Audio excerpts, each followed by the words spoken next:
Hello and welcome to the Disenfranchised Podcast. We're that podcast about those franchises of one, those films that fancy themselves full-fledged franchises before falling flat on their face after the first film.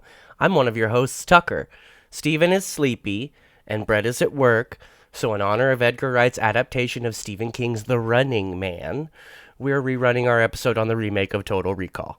That makes sense, right? Let's just hope that The Running Man is better than the Total Recall remake. Well, we'll get into it. You'll see. We'll be back next Thursday with a brand new episode. Until then, courage. Okay, love you. Bye. We can podcast it for you wholesale on the Disenfranchised Podcast. That's right. We're that podcast all about those franchises of one, those films that fancy themselves full-fledged franchises before falling flat on their face after the first film. I am your host, Stephen Foxworthy, and has he really been gone since February, or was all that just a dream? It's Brett Wright. Hey, Brett. We're back. We're back, baby. The boys is back. How you been, buddy? I have been all right. You've been, I mean, if my introductions of you from week to week are any indication, you've been up to a lot of shit. I can neither confirm nor deny. It's all been recalled away. Oh, as it does. Also with us tonight, our resident stupid bitch. It's Tucker. Hey, Tucker. Hi, Steven. How's it going? It's going. I need to let everyone know Tucker requested I call him that, but I did, because the line in the Even movie, so. like, they're just all kind of talking to each other regular, and the guy's like, you stupid bitch! It's like, oh, damn, okay. Calm down, dude. Damn. oh, it's great. And also, Something. well, we'll get to it. Yeah. Also joining us, three boobs tonight, is Judge's Choice cosplay winner at the Cleveland Fan Expo, literally yesterday as of the date of this recording, for his Gandalf the Grey cosplay. It's my college roommate. You might remember him from the Street Fighter episode. It's Phil Smith. Hey, Phil. Howdy. That was, wow. If I ever have to go on the run from like law enforcement, I just hope you're not the first person they call, because you're going to have like you've got all the receipts, man. Here's the thing. I'll keep him on the phone so long with all those details, you'll have plenty of time to get away. You'll be in Mexico by that time. Correct. Genius. I'll be on the beach with Andy and Red, like helping get the boat painted. And San Juan Taneo. You remember the name of the town, don't you? Zihuatanejo. But yes, we are all four of us together tonight to celebrate week 3 of Arnie April. That is of Arnie April 2, Austrian Boogaloo. Let's get it right. In order to commemorate one of the last bastions of Arnold's 80s action-ness,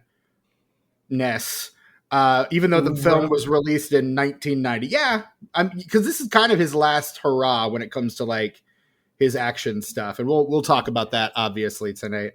But we're here to talk about 1990s Total Recall, directed by Paul Verhoeven, written by Dan O'Bannon, yes, that Dan O'Bannon, Ronald Shusett, Gary Goldman, and starring Arnold Schwarzenegger, Rachel Ticotin, Sharon Stone, Ronnie Cox, Michael Ironside, Twins is Marshall Bell, Michael Champion, Mel Johnson Jr., Roy Brocksmith, Twins is Rosemary Dunsmore, and also performances by Robert Costanzo, the great Robert Costanzo, Robert Picardo, Dean Norris, and Debbie Lee Carrington, among others. What a cast. Gentlemen, dare I say it? Well, I'm going to say it. You may not agree. What a picture. I'm going to start off by saying something positive about this movie. Are you guys ready? It's going to be the only thing he's positive he says all night, I'm sure. Problem. I'm going to edit this out. Hold on. Everyone get it out now. Yeah, if he's going to edit this. Definitely. The only good thing I'll say about this movie is that Roy Brocksmith is in it. And as you all probably know, Roy Brocksmith is the VIP, even though he's on screen for just a few minutes, of Bill and Ted's Bogus Journey. Because he is the man who Ted possesses. And he says, I totally believe you, dude. And it's the best line delivery ever. Like, the guy who plays Ted's dad is really good. Like, they're both amazing at like pretending to be Bill and Ted. But that, I totally believe you, dude. ingrained in my mind forever. I have seen that movie twice, but as soon as you said The Other Cop, I was like, yep, okay. I know exactly who that guy is. Donuts! They get really excited, start eating. Oh, Bill and Ted's Bogus Journey. Let's a talk ride. about that movie instead, you guys. No. No? Okay. Arnold Schwarzenegger is not in that movie. Yeah. Dang it, you're right. But what if he had been, though? Had he been? Who would he have played? Station. I was going to say Station. Station. Yeah, absolutely Station. Big Station. Station. And maybe Little Station with some camera work, you know. I was going to say either that or he could have replaced Joss Ackland as the villain, but I like him as the villain because he's obviously very annoyed to be there, which really fits his character. I'm just mentally copy pasting Arnold into Joss Ackland roles. I stopped somewhere between the first Mighty Ducks and the Hunt for Red October. no. I mean, don't stop till you get to the third Mighty Ducks, frankly, because I think we would all like to have stopped. Wish that they had stopped before they got to the third one. Yes, Agreed. hard agree on that one. Absolutely. You can't afford to bring Emilio Estevez back for more than 2 scenes. Maybe just don't do the movie. I don't know. Wait, is Kenan Thompson in it though? He is. Yeah, Worth it. They only got rid of the annoying kids from the first two. Oh, good. I have no context because I've never seen a Mighty Duck. Any Mighty Duck. The Mighty Ducks is like the first one of the first movies I saw in theaters. Like not the first, but like it's pretty rad. People fucking love that movie, so I'm sure it's great. It's a nostalgia bomb for sure. I'm not sure that it's a good movie, but it's a movie I'm nostalgic for. I think it kept in between TV projects or prior to TV projects, it kept Joshua Jackson's momentum going. Yes. Just enough to get him into those TV projects, which would eventually get him into Fringe, for which we should all be grateful. It kind of kept him just in the public consciousness enough that he could sneak in there. This is part of your plot to talk about everything except the movie that he brought me here to talk about, isn't it? Damn it, you got me. It is. Tucker, son of a beast. Tucker ain't slick. Is fine. Is good. Look, tangents are what we do. Tangents come with the territory. Our audience expects it at this point. So am I going to put that we did a Mighty Ducks deep dive? Yes, you bet I am. That's going in the show notes. So why do you think this is my favorite show to guest on? Honestly, it's the perfect ping pong stream of consciousness for my brain. Exactly.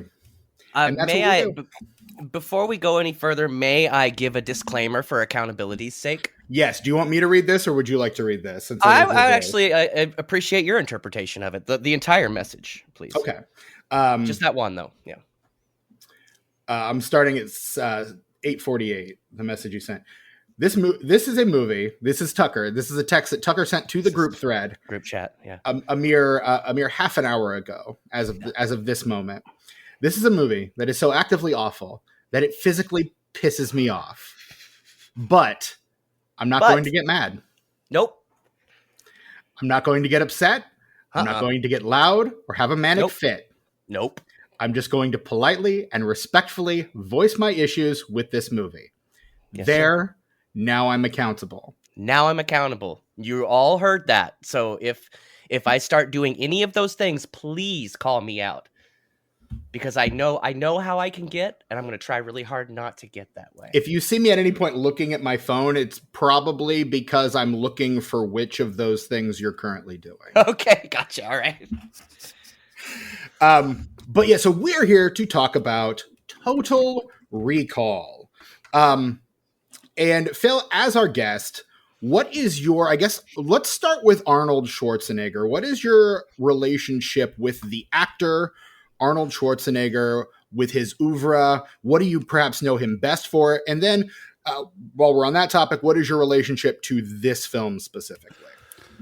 So Arnold, when people, it's interesting. There's really a story of, we'll say, 3 Arnolds. You've got 80s Arnold, like up to the first Terminator. Pretty new to the industry, pretty new to the language, and very definitely he knows what he's there to be the action guy. Right. 90s Arnold, well, I guess starting from first Terminator, which is 88, right? First Terminator is 84, I believe. Was it my brain? Yeah, Terminator 84. Maybe I've been recalled. What?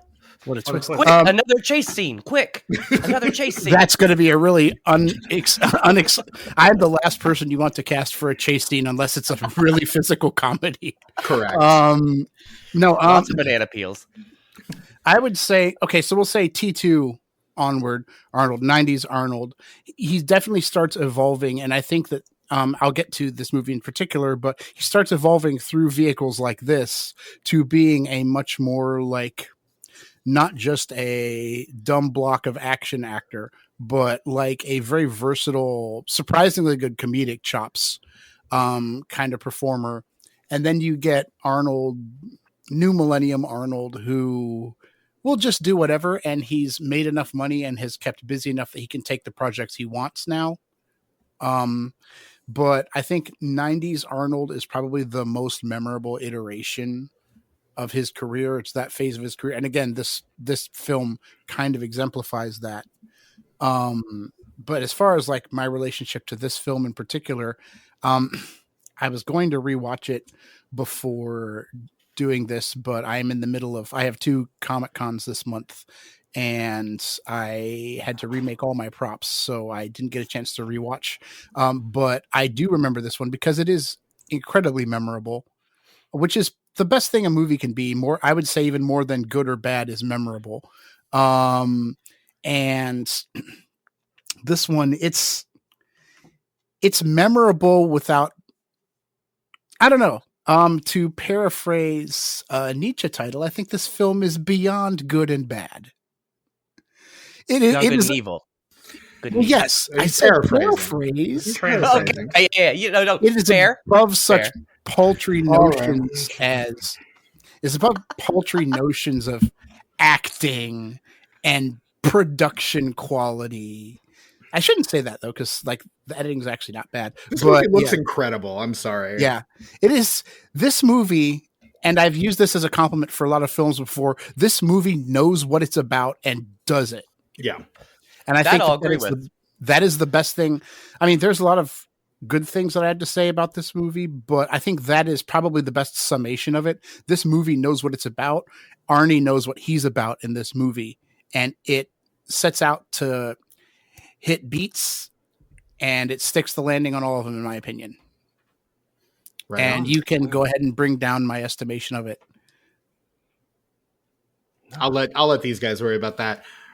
No, Brett, when did you? I mean, you and I have talked about Arnold before. We did a whole month, just you and me, just talking about Arnie. So we know how you feel about Arnie. In fact, you were the one that was like, "What? We've got more Arnold to cover? Well, then I guess we're doing a sequel." Like you were the sequel guy on that. You really spearheaded that, which I was. Let's bring the hypocrisy right to the podcast. Exactly. We're just gonna speak it into existence. Yeah. What is your relationship to this movie in particular, and this kind of like late 80s, early 90s phase of Arnold's career?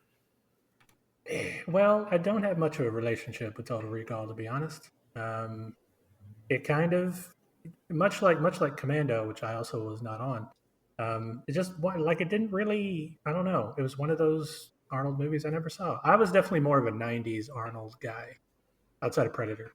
What was your first Arnold movie? Remind me. It was probably Terminator 2. Okay. It might have been Predator though. I'm not sure. It's one of those two. Okay. It was either a Terminator or a Predator. Well, I mean, Predator is him in full action mode, and then T2 is kind of the softening of that edge. That's like Arnold post Twins, post Kindergarten Cop. So he's like a little softer around the edges, and Cameron definitely plays into that for Terminator 2, I would say. Sure. Yeah. And then of course there's the last action hero of it all. Of course. Which I'm a very big fan of. See our episode on Last Action Hero, quite frankly. Yeah, no, absolutely. it might be my favorite Arnold movie. The Predator's there, and I can't really say that with good faith.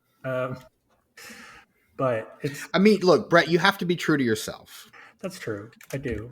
But I mean, Last Action Hero isn't so good if, all the other action movies that he made before that were there. I iced that guy, Dakota Freeze. Thank you for dropping that in the chat, Philzy. Yeah. What a guy. I mean, look, he's got his one-liners in this movie. And Last Action Hero wouldn't exist without those one-liners. Right. Tom Cruise sprints, Tom Hanks pees, Arnie gets really horrible puns. It's almost a writer. And Denzel never looks directly into the camera for posters because he knows we can't handle that. I couldn't, no. No, who could? No. Yeah. Icy, withering sex appeal, I can't. No, thank you. No. But I mean, yeah. So this was this the first time you've seen this movie, Brad, or have you caught Total Recall before? Okay, I've seen it a couple times before, and it's one of those movies that doesn't get better or worse every time I watch it. But my opinion of it never changes. Okay, It's just kind of it's over the top and gross and long, too long, and but I mean. Damn it, Phil. True. That's true. But I mean, it's Arnold being Arnold, so you can't be that mad about it. Right. Not with that attitude, Brett. No, look. It's fine. It's fine. It's what I definitely fall on the bad side of is it good or bad, but it's I'm not that upset about it. It's okay. Neither of you will ever be the professional hater that my friend and former co-host Brandon is. He's good at it. He's good at it. We need to have Brandon on sometime. You absolutely do. Can we have a haters ball? Hate. I'm all about that. Please bring another complainer and hater International on here. Haters Anthem. So that we can combine our powers and just spread hate into the world. Just a Voltron of hate, just all up in this. A Revoltron. Yeah, there it is. There it is. That's the one. That's the one. Tucker, what about you? What is your experience with Total Recall? Well, Phil, you said that this movie is memorable, and you are absolutely right. And I watched it 20 years ago, and I remembered that I fucking hated it. So when I watched it tonight, I'm really not sure if I liked it more or less, because like I said, last time I watched it was probably 20 years ago, and I was not impressed. So I have not had the urge to ever watch it again. So I'm not sure kind of if it's gone up or down, but I just still really fucking hate it. So respectfully, I respectfully fucking hate it. That's fair. Like I want it to bring you guys joy. I do. Like it makes me happy that it makes you guys happy, but it just pisses me off, man. That's it. That's a bummer. It's okay. I ain't mad at you because I found where the Bushmills was hiding in this jar. Hey, there it is. There it is. Found it. Hit pay dirt. So continue. No, that's fine. So last week we talked about, just to kind of provide the rest of the context, last week we talked about Twins, which is Arnie's first foray into comedy, unless you count Red Heat, which no one should. That's the movie he made with Jim Belushi for some reason. The other Belushi, yeah. Yes, yeah. And this is the movie he makes right after that. He does one episode of Tales from the Crypt, and then goes right into this movie. But immediately after this, he does Kindergarten Cop. So he's like, this is kind of his last like straight 80s style comedy. And this movie was made in the late 80s, and then just came out in 90. And then you get in 91, you get T2 Judgment Day. And then we start to see him sort of and that's kind of that. And I think Last Action Hero are of a piece where there are these movies where even though he is playing the bold action hero, there's a softer side to it. There's a family friendly kind of slant because it's Arnie plus a kid, which we already saw him do in Kindergarten Cop. So this is like the last just Arnold as an action dude going forward. And then from here on out, and True Lies comes in 94. Brett, we talked about that one last year too, or a couple years ago too. That one, it's him with his daughter, Eliza Dushku. And then you get Junior also in 94. And that's the movie that kind of breaks Arnold. So, yeah. I met Eliza. Who? I met Eliza. She's awesome. Oh, word. Yeah, I believe it. Sorry, completely unrelated to anything. Sorry. No, you're good. Tucker? What did I say? You saying I never? Boy, I never saw That's Junior? Never saw Junior? Oh yeah, I never. Yeah, that's what it was. I never saw Junior. It's and just as well. last week, Stephen, thank you. You told me that it didn't do very well, but I remember it being like a big deal. Was it just well marketed? I think it was well marketed. I can find it on the numbers here real quick. I remember it being everywhere, dude. Like commercials on TV. Like I could probably recite half the trailer if I needed to. Oh, they were trying hard to sell it. I just don't think anyone bought it. Oh, word. Because I liked Twins enough last week, even though I came out pretty meh on it. Right. I enjoyed the chemistry between the two stars enough that I kind of want to see Junior. That's the movie. Like, is it the bad, two of them though? Together. Junior, I can't imagine being any good. I just can't. Damn. Like, it's the whole it's the male pregnancy, and it's like we talked about last week. The screenwriter they wanted to bring in is like, you can't do that because every man does not want to see their action hero emasculated like that, and every woman is going to think you're making fun of her and like the trauma that childbirth is. So I mean, I don't know, maybe Junior is a Tucker movie and just not a movie for normal people. Time is a flat circle. It's not a loop, Phil, it's a spiral. No, I'd buy that. Yeah. Okay. For $1? Okay. No, I always forget that Tucker movies exist, and yeah, it might be one. I'll look at it. I'll let you guys know. I'll look at it in the next couple of weeks. I'll let you guys know. I'm trying to find it because, of course, when I type in Junior into the numbers, some movie that no one's ever heard of from 2023 called Junior pops up. So I'm going to actually try to find it by looking at the weekly box office. That poster's iconic, you guys. Come on. How do you not want to see that movie, seeing that poster? You're like, what? Arnold's pregnant and Danny DeVito's the doctor? What? You mentioned the power of movie marketing in the 90s. And it is worth mentioning the pre-internet film marketing. You could get anybody to see anything because who was going to tell them it was a bad movie? Right. People went and saw Battlefield Earth. I worked at the theater when it was there. People came to see it. Mm-hmm. Future episode of this podcast, Battlefield Earth. That's a testament to what you were just saying, Phil. Like, come on. If the internet had been around, well, in the capacity that it is now, when Battlefield Earth came out, motherfucker would have done Morbius numbers. Request episodes to not guest on, like preemptively.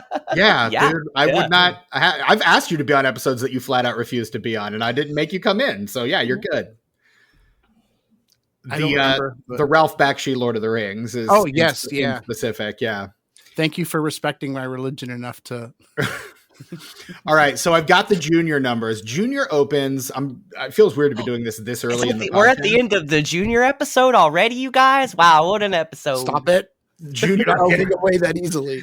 Junior opens the weekend of November 25th, 1994. It opens behind week 3 of The Santa Claus, week 2 of Star Trek Generations, and week 3 of Interview with the Vampire Chronicles. You guys, I was in middle school when Generations came out, and I went to the theater with my communicator pin that made noise. Mm-hmm. And you tapped it the whole damn movie. Proudly pinned to my chest. No, I would never do that. I would never break movie theater etiquette, even when I was a child, Steve. Respect. Oh, I talked to Brent Spiner today. That was cool, too.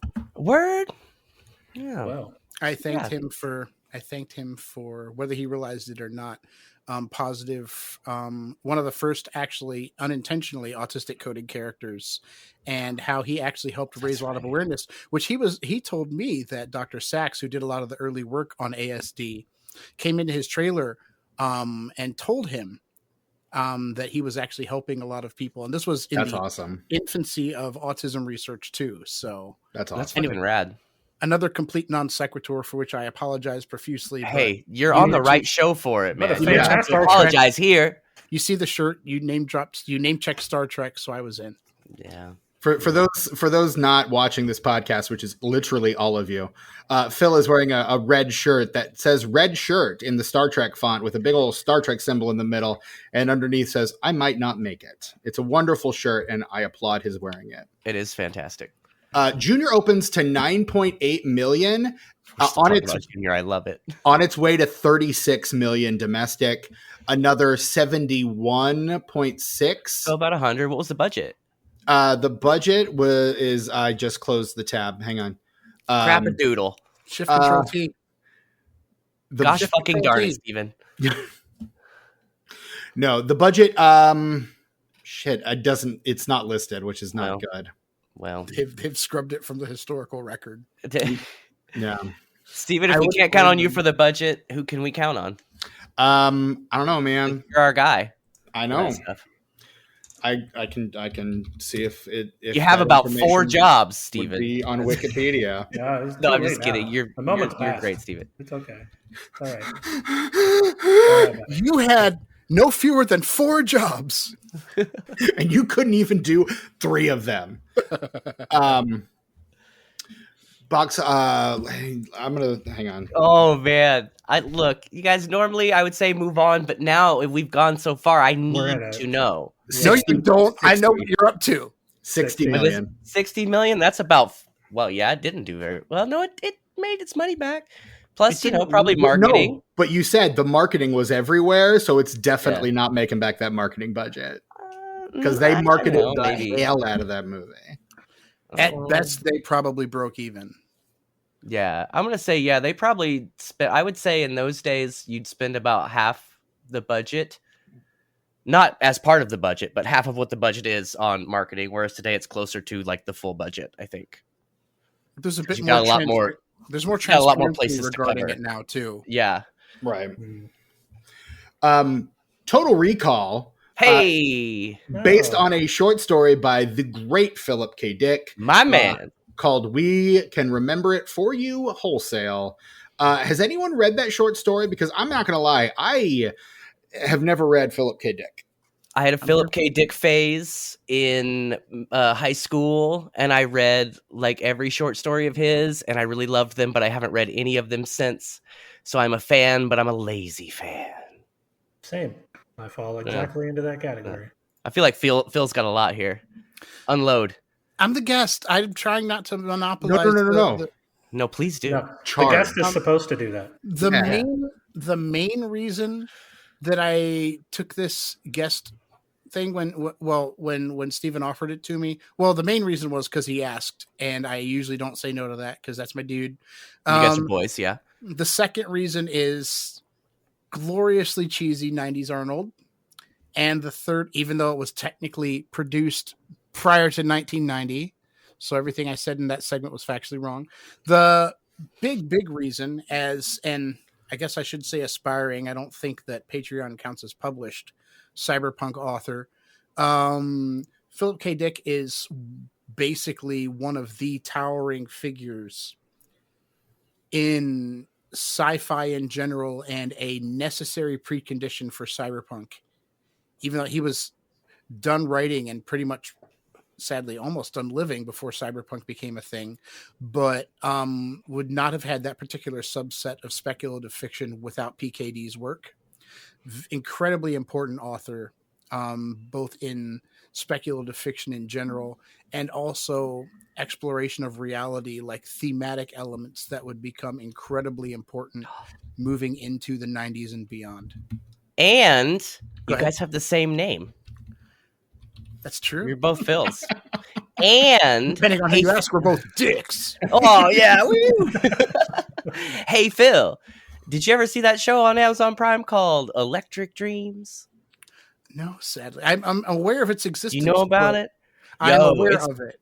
If you're a Philip K. Dick guy, it's an anthology series of just short stories. It's kind of like Twilight Zone or like Tales from the Crypt, but short stories by Phil Dick. And They're all fantastic. Some of them are kind of slow burns, but still, if you have the patience for them, they're really good. The episode with Janelle Monáe is probably the best one. She plays. I don't even want to give it away. Okay, Watch that I'll series. check it. I have Prime. I'll check it out. Yeah. Please check it out. Also, and let me know.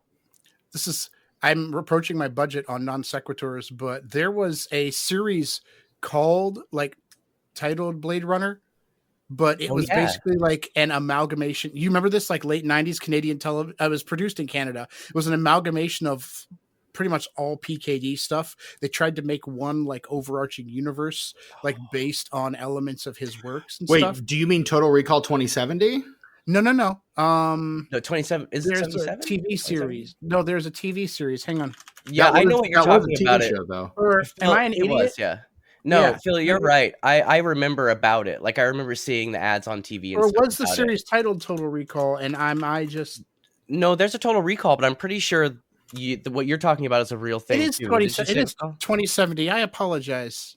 Oh crap! What did you say? I didn't think I'd gotten that deep into the jar yet, but no, I thought it was. I feel like there was a Blade. But in the back of my mind, I thought it was a Blade Runner. There are a lot of elements from Do Androids Dream / Blade Runner in it. Most of the aesthetic is owed to that, but Total Recall, because they're one of the big overarching plot threads, involves like a similar kind of. Anyway, I'm rambling at this point, but they did try to make an entire overarching TV universe based on elements of PKD's works, and it was one of those typical like end of the 90s things where it had like a cult following and got really popular, but it always under the looming threat of cancellation, and it ultimately didn't survive. It was probably a pretty expensive show to produce. Right. At that point with the VFX they were trying to do on TV, like the budget was like more than they were willing to spend on Voyager at that point. So I think that's the main thing, is it just did not make its budget back. It didn't come close to being profitable, and they just dropped it. Hey Phil, did you ever see Imposter? What's your favorite Philip K. Dick adaptation, Phil? I want to know. I know what you're up to. I know. Oh, look, I honestly, I'll come clean. I'm halfway up to that, but also I'm just excited to talk to someone else who like has a boner for Philip K. Dick. So did that come out wrong, or did that come out right? No, came out right. And I know Brett does too, but we've never really gotten into the weeds about it. And you're so excited to talk about it. And yes, am I trying to steer the conversation away from Total Recall? Probably, but also I'm really interested in what you have to say. Look, it's relevant. Yeah. It's Phil Dick. This actually is relevant, yeah. Michael. You know one of the most culturally important PKD adaptations? What's that? The 1990 film Total Recall. Hey, okay. All right. You're welcome, Steven. I respect that. I'd have gotten us back around there eventually. But did you see Imposter, though? Gary I did not. But that was kind of good as hell in a made-for-video kind of way. Even though it wasn't made for video, but had that vibe, and it was really good at the same time. Gary Sinise, Madeline Stowe, Vincent D'Onofrio, and Mekhi Phifer. Directed by Gary Fleeter. That's why I've never heard of it. Okay. Yeah. I don't remember it getting much of a theatrical run. I got it on DVD from the video store, and I really dug it. It's pretty surface level, but it's still really well made, and everybody acts their dicks off. So right on. Acts their Philip K. dicks off. Yep. Heyo, there it is. So the first, up to this point, this is the second Philip K. Dick adaptation, Total Recall. The first, of course, Blade Runner, which I who enjoys this movie would say is the superior Philip K. Dick adaptation of those. More to come, and I'm sure we'll talk about at least one or two more of those as we get going here. But so at this point, Philip K. Dick, not someone who is widely adapted yet, not someone really heralded as much as he would later become. But in this, so there's a lot of liberty being taken. This was an idea, a story that Dan O'Bannon wanted to adapt in the 70s. And he started working on it, but realized even then that the special effects budget was going to be too much for them to deal with. So he kind of like switched gears and started working on a little story about an alien that chases a bunch of people around a spaceship. That came out in 1979. You might know it as Alien. So yeah, this basically, yeah, it's pretty good. I would recommend it. Maybe check it out. It's cult classic, right? Right. Yeah. Just low. Yeah. I don't know if it has any sequels. Film, maybe we can cover it on this podcast one day. I don't know. Maybe. Maybe. I'll give it a watch. I'll let you know. Maybe. Yeah. So yeah. Anyway. So this is something he's kind of had long gestating and had very, very specific ideas about what it should be about and how it should go. The original conception that O'Bannon had was to make the Quaid, or Quail as he was in the original script, and I think in the original story, I think we can chalk that one up to the Bush administration as to why his name is Quaid in this as opposed to Quail. Because, late 80s. Was Dan Quayle the guy people used to make fun of him for not being able to spell like tomato or something? Potato. Yeah. Right? Same thing. Yeah. Indiana's own Dan Quayle. Hey. A long line of vice presidents. The bar was actually higher back then, sadly. Weirdly? Yeah. Back then, they're like, oh, this guy's dumb. We should at least shame him into getting smarter, right? Like, we should at least do that. Right. I mean, little did we know that there would be politicians coming down the pipeline that were incapable of shame. So, little did we know. Little did we know how good we had it in the 90s. Yeah, anyway. Yeah. Don't get me started. I'm almost through the jar. Damn it. Pull up. Yeah, we got to do the plot soon before he's too far gone, man. I'll probably end up doing the plot because I forgot to tell him about it. So. Oh, yeah. He didn't tell me because I usually write them when he tells me to. Yeah. And you heard the one I did for Street Fighter. Yeah, it was great. Yeah. I tapped into my inner John Machida, and I cannot do that in this state, I don't think. No, you're fine. I'll do it. I'll take the bullet on this one. Thank you, Steven. It's only fair. It's what happened with Brett when he forgot to tell a guest about it. So someone's listening now, like, who the hell is John Machida? Oh, just Google it. Just Google it. He's easy to spell. He's a fucking legend. He's a fucking legend, is who he is. So what was I saying? Something about So the original conception in the script was to have the main character as kind of this dorky accountant. And the original casting was Rick Moranis. Patrick Swayze, weirdly enough. Same thing. Close enough. Yeah, close enough, I guess. He can basically the same person. He can play it. And Bruce Beresford was signed on to direct. Paul Verhoeven was actually supposed to be working on a film, Black Rain, and the rights to this script were tied up with Dino De Laurentiis, who actively did not want Arnold to do it, even though Arnold really wanted to. The De Laurentiis Corp goes bankrupt, and Arnold convinces Carolco to buy the rights to Total Recall so that they could make it with him. And then he's the guy that seeks out Paul Verhoeven because he's wanted to work with Verhoeven since RoboCop, basically. So that's how Verhoeven comes on to this movie. At this point, Verhoeven, because we need to do a Verhoeven sidebar. We need to, please. You know what I appreciate about him is there's a short part in his career in the 90s and early 2000s that this film is a part of that to me is just one and then what's the every other one. That's the kind of thing I'm trying to say. One for them, one for me. No, like one that's really, really good and one that just sucks really bad. Like, so you've got like RoboCop, then you've got this, and then you've got fucking whatever, and then you've got Showgirls, and then you've got Starship Troopers, and then you've got fucking Hollow Man. Like it kind of, it's some of the best and worst shit I've ever seen in that line of films. It's insane. Is it one for them, one for me, or is it him just shifting the tone and direction of his commentary? That's possible too. The one you missed, Tucker, is Basic Instinct. That's the one. Another Sharon Stone vehicle. He said he liked Sharon Stone for this movie because she could basically go from really sweet to really awful on a dime. And of course, him being the guy that he is, he was like, and she's like that in real life too. And you're just like, wow, Paul, really? His first American film is Flesh Plus Blood, or I guess Flesh and Blood, in 1985, a movie that 5 people have heard of. And then he does RoboCop in '87. RoboCop, A good movie. Fucking masterpiece. Total Recall. A bad movie. Great film. Yeah. Basic Instinct, which I haven't seen.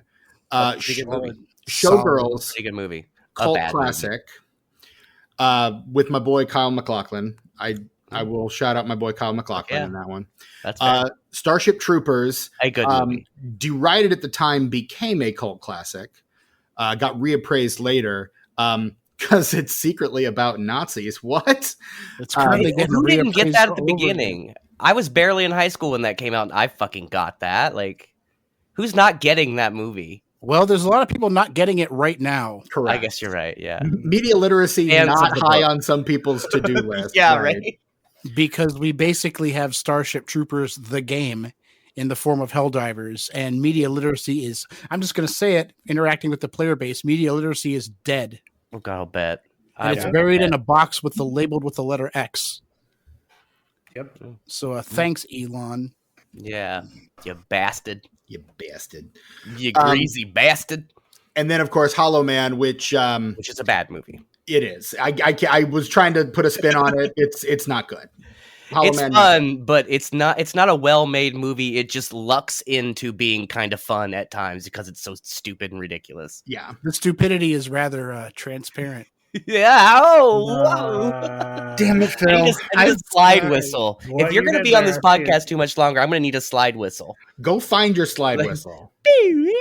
I think that's like one of the only things I don't have. Go get your shine box. Go get your fucking shine box. Let me go through my synthesizer. My MIDI controller's on. We could find it. Yeah, so for me it's every other in that, like, starting from RoboCop. It's like good movie, bad movie. Good movie. Well, you could even start from if Flesh and Blood, not widely regarded as a good film. I've never seen that one though. Well, then maybe you go watch that one. And I've seen these other films. See if it applies to your theory. You got a slide whistle, dude? What you got? What's that? Show and tell, but mostly tell because it's an auditory medium. Yeah, this is purely auditory medium. Yeah. Don't make me. It's a kazoo. That's fantastic. If you're wondering how could anyone charge $20 for a kazoo, this one's actually pretty solid. Well, you could do the score to this film on it because, surprise, surprise, I didn't even realize. I forgot. I have another good thing to say about this. The music is fantastic. Jerry motherfucking Goldsmith, bruh. Like, come yes. on. Yes, please, and thank you. Speaking of Star Trek: The Next Generation, right? It's probably the only thing that kept me from. It was probably the only thing that kept me from putting my hand in the fire while watching this movie was the score, and I was just like, "That is just fantastic." You just carry fires around with you, dude? What the fuck? Yeah, dude, I got fires everywhere, dude. You got lighters all over the place. Goldsmith actually considers this one of his best scores too. It's fucking good. It's great. It makes me really want to like it. It motivates me to like this movie, and I still fucking can't. Thank you, Phil. You're doing the Lord's work. Phil looks like he's about ready to explode on the surface of Mars, holding in all of the puns that are just like begging to like shoot out of his eyes like Ronnie Cox's. I will have more to say about exploding on the surface of Mars when we get to that point. Don't let me forget. Hell yeah. Cool. Into that. I love that. So yeah, maximum nitpicking time. So Verhoeven comes on after and this is his immediate follow-up to, as Tucker said, his immediate follow-up to the fuck movie. Did we just say RoboCop? That was so popular. Yeah. That's Showgirls. The fuck movie. Also Basic Instinct. And it could also be described as the fuck movie. Correct. That's true. And if you're creative, Hollow Man. Fuck movie. I'd buy that for $1. Wouldn't we all? Please continue. I'm sorry. So yeah, and then this movie is made. It comes out and is successful. Let's do the plot before I lose myself in the music. So this is the part of the show, Plot in 60 Seconds, where we recount the plot of the movie that we're talking about in 60 seconds or less. When we have a guest, we usually like to throw it to them, but I did not tell Phil about it because I forgot. Oops. And yes, his being on the show before is no excuse. So I'm taking normally we would either flip the coin of justice or roll the D6 of destiny. However, I'm taking it for this one. So someone please put 60 seconds on the clock. Oh shit, I should have done Sure, that. I got you. I was just vamping for nothing. Oh, yeah, we're not used to it. Like you I'm the dice and the keys are pretty good to me, so And generally pretty awful to me lately. yeah. All right. I'm ready whenever you are. All right, let's do this thing. It's 2084, and Doug Quaid is this guy on Earth. He's a construction worker, which is why he's huge. He keeps dreaming about Mars, wants to go to Mars. His excruciatingly hot wife doesn't. He sees an ad saying, hey, well, you can remember a vacation you never had. And so he goes to this place called Recall, and they're going to implant the memories. And he chooses, like, he wants to be a secret agent and have a brunette girlfriend and all this stuff. Next thing you know, it's failed because it kicks against a memory chip, and he turns out he really was a secret agent, or was he? And turns out there really was a hot brunette girl that looks exactly like that girl in the picture. 30 seconds. Or is it? And eventually he finds himself embroiled in a massive plot. Turns out he was tricking himself, and he's really working for the bad guys against the mutants that are living on Mars, including a lady with 3 boobies. They're all paper mache. Don't worry about it. And anyway, so he eventually thwarts the plan. He kicks Cohagen out of a window, chokes to death, and then he ends up terraforming Mars by mistake. The end. And it's probably a dream, and he's probably lobotomized. You know, if I had done the plot in 60 on this for 60 seconds, I would have just said, plot twist, chase scene. Plot twist, chase scene. Plot twist, chase scene.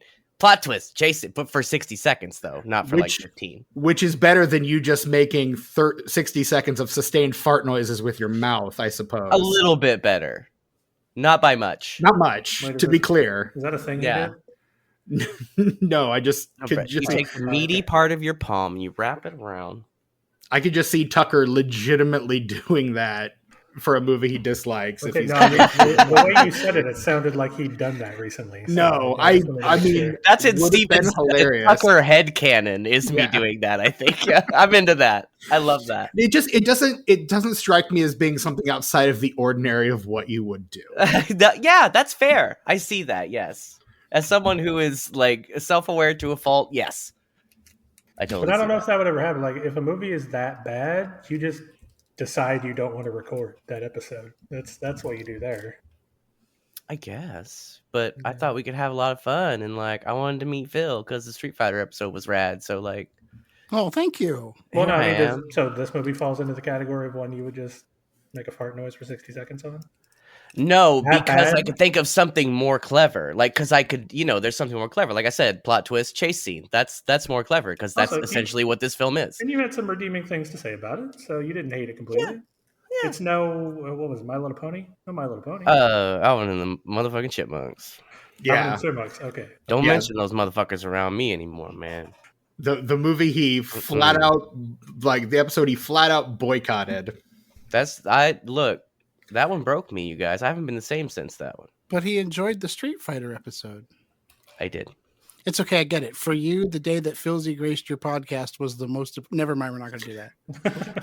but you were headed in the right direction, yes. For Phil, it was just a Tuesday, is really what he's getting at. The late, great Raul Julia. May he live forever in our hearts. Pour one out for the man. May he mamushka until the end of time in heaven. You know who I really would have loved to see in this movie? Raul Julia. Raul motherfucking Julia. And Tim Curry. In which role? I could see, honestly, Sharon Stone role. I think he would have killed the Michael Ironside role, honestly. I love Michael Ironside in this movie, but I think Raul Julia would have murdered that role. He would have made it his little bitch. If we're talking about alternate universe remakes of this film, Muppet version, who's the human? Arnold. Always. Still Arnold? Yeah. It's the Tim Curry school of believing he's treating himself as a fellow Muppet. And you mean in the post, we had a major Muppet movie with a Muppet protagonist world that we live in, Steven? I don't know. It's my hypothetical. Do what you like. Yes. For me, the Muppet is the main guy that's the teacher that ends up being the sergeant in Starship Troopers. The guy that's the leader of the guys that are chasing him. Michael That Ironton? guy? Yes. Oh, we're talking about the same guy. That's what he said. Look at that. We just circled back to it. I love it when I fall stupidly into some shit that I don't realize that I'm falling into. Hey ho, get your ass to Mars. Yay! That wasn't very good. It's fine. That's all right. We still appreciated it. Get your ass to Mars. Yeah. That's my really bad Fozzie Bear. I was going to ask if there was a Fozzie. I didn't realize that was your Fozzie. It was so bad, Steven. Yeah, it's awful. Anybody got a Ralph or a Skeeter or something? Jeez. Excuse me. Give me something. It's a message for you, Quaid. Cohagen wants to talk to you. We get Dr. Teeth in there at some point, you know? That's the score. The score is the Electric Mayhem. Yes. Yeah. I would watch the hell out of it. I will already watch the hell out of it, but I would especially the Swedish Chef where I write. Yo, Swedish Chef, yes. Absolutely. Who do we do? Is it Swedish Chef or Animal as the Johnny Cab? Oh. Anything to make it less annoying. Animal. Drive car. Yeah, dude. I'm into it. I would watch a Muppet remake of this movie for sure. Right on. For sure. So one of the things I legitimately enjoyed about this movie is that it just keeps getting more and more and more unhinged with every consecutive minute right up until the end. And the central question of this movie is he dreaming or is this real? And based solely on... And do I care? Is this the real life or is it just fantasy? No, I'm kidding. Yes, Brett, exactly. Queening all over this bish. Is this real? Is this a dream? Whether or not you care is inconsequential. I know you don't, so and others do, and I straight up respect that. But I thought it would be a good time to throw in a quip just for fun. Am I gonna have to start calling you out here? I'm not doing any of the things. We're having a positive. Everyone's. Does he have a list too? The podcast I used to do, there was a list of things I wasn't allowed to say. Do you have a list too? Well, no, I guess I made a list now. Yeah. The one we read at the beginning of the podcast. I think that's probably going to be my credo from this point on when it comes to recording this podcast. So I really think I kind of, I summed it up to how I should be because I know how I can be, but I would rather be this way instead because it's more fun. I'm not getting mad. So let it be written. So shall it be done. Yeah, dude. But no, so for me, and I like the build of it. I think it just gets absolutely wacky as shit by the end. So where you've got your three main characters on the surface of Mars, with their heads expanding with some incredible Rob Bottin makeup effects, just eyes bulging, and Brett, not a fan. Look, they're well done. For way too long. And they're well done, but they're just unnecessarily gross. I don't want to look at it. This is the man who gave us The Thing.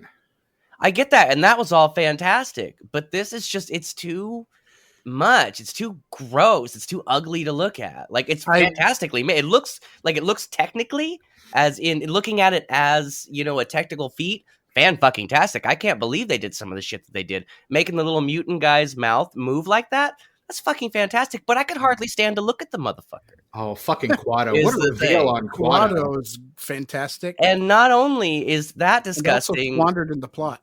But the uncanny valley of the fake head of dude that's holding him, this movie, it just makes me feel gross, you guys. I wish I liked this movie, you guys. I wish I could like this movie, but it just makes me feel gross. I will say we could have an entire segment devoted to whether or not PKD would have liked this adaptation, but I think what you described, the progressively getting more and more unhinged and surreal, is thematically and tonally essential PKD.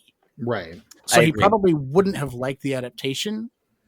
I mean, he wasn't Harlan Ellison nitpicky, but he was legendarily nitpicky. He was no Alan Moore. But I do think thematically that progression is thematically and tonally perfect for describing any kind of PKD narrative.